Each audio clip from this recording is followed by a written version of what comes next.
Hi friends, welcome to my channel. ಎಲ್ಲರೂ ಹೇಗಿದ್ದೀರಾ?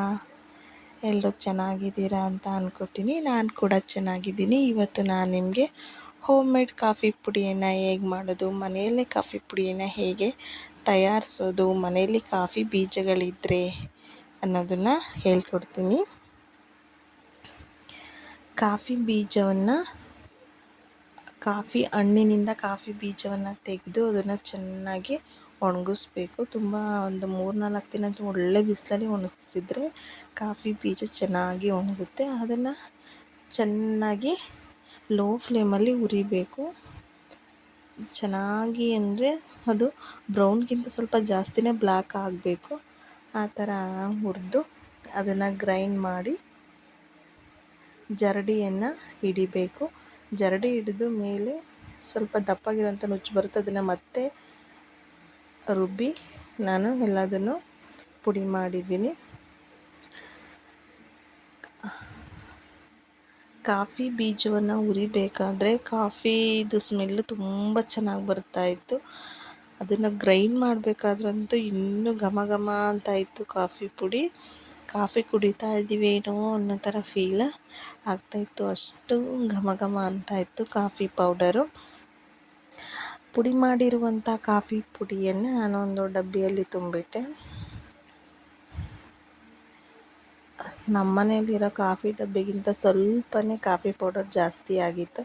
ಇನ್ನೊಂದು ಡಬ್ಬಿಗೆ ಯಾರು ತುಂಬ್ತಾರೆ ಅಂತ ಅದೇ ಡಬ್ಬಿಗೆ ಅಡ್ಜಸ್ಟ್ ಮಾಡಿ ಕಾಫಿ ಪುಡಿಯನ್ನು ತುಂಬಿ ಇಟ್ಟಿದೆ. ಜರಡಿ ಹಿಡ್ದಿರುವಂಥ ಪಾತ್ರೆಯಲ್ಲಿ ಸ್ವಲ್ಪನೇ ಕಾಫಿ ಪುಡಿ ಉಳ್ಕೊಂಡಿತ್ತು. ಅದನ್ನು ನೋಡೋಣ, ಕಾಫಿ ಮಾಡೋಣ. ಫಸ್ಟ್ ಟೈಮ್ ನಾನು ಮನೇಲಿ ಕಾಫಿ ಪುಡಿಯನ್ನು ರೆಡಿ ಮಾಡಿರೋದು. ಹೇಗೆ ಬರುತ್ತೆ ಕಾಫಿ ಮಾಡೋಣ ಅಂತ ಅಂದ್ಕೊಂಡೆ.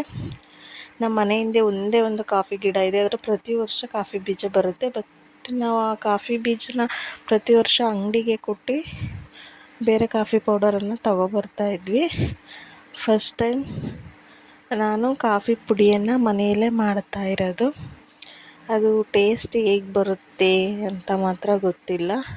ಆದರೆ ಕಾಫಿ ಫ್ಲೇವರು ಹುರಿಬೇಕಾದ್ರೆ, ಪುಡಿ ಮಾಡಬೇಕಾದ್ರೆ, ಜರಡಿ ಹಿಡಿಬೇಕಾದ್ರೆ ಆ ಫ್ಲೇವರ್ ತುಂಬ ಚೆನ್ನಾಗಿ ಸ್ಮೆಲ್ ಬರ್ತಾಯಿತ್ತು.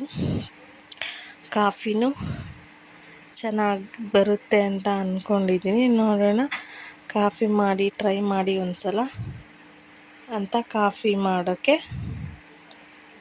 ರೆಡಿ ಮಾಡಿಕೊಂಡೆ.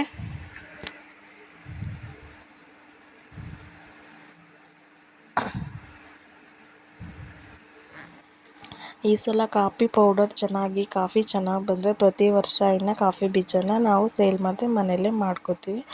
ಕಾಫಿ ಪುಡಿನ 1 ಸ್ಪೂನ್ ಹಾಕಿ ಕಾಫಿಯನ್ನು ಮಾಡಿದೆ, ಬಟ್ ಕಲ್ಲರೇ ಬರಲಿಲ್ಲ. ನೋಡೋಣ ಅಂತ ಇನ್ನೊಂದು ಸ್ಪೂನ್ ಹಾಕಿ ಕಾಫಿಯನ್ನು ಮಾಡಿದೆ. ಆಗಲೂ ಅಷ್ಟು ಕಲ್ಲರ್ ಬಂದಿಲ್ಲ. ಬಟ್ ಕಾಫಿನ ಸೋಸಿ ಕುಡಿದ್ಮೇಲೆ ಫ್ಲೇವರ್ ಅಂತೂ ತುಂಬ ಚೆನ್ನಾಗಿತ್ತು. ಇನ್ಸ್ಟಂಟ್ ಕಾಫಿ ಪೌಡರಲ್ಲಿ ಕಾಫಿ ಮಾಡಿದ ಥರ ಇತ್ತು. ಟೇಸ್ಟ್ ತುಂಬ ಚೆನ್ನಾಗಿತ್ತು. ಕಲ್ಲರ್ ಬರಬೇಕಂದ್ರೆ ಕಾಫಿ ಬೀಜನ ಇನ್ನೂ ಸ್ವಲ್ಪ ಜಾಸ್ತಿ ಹುರಿಬೇಕು ಅಂತ ಅಂದ್ಕೋತೀನಿ. Thank you.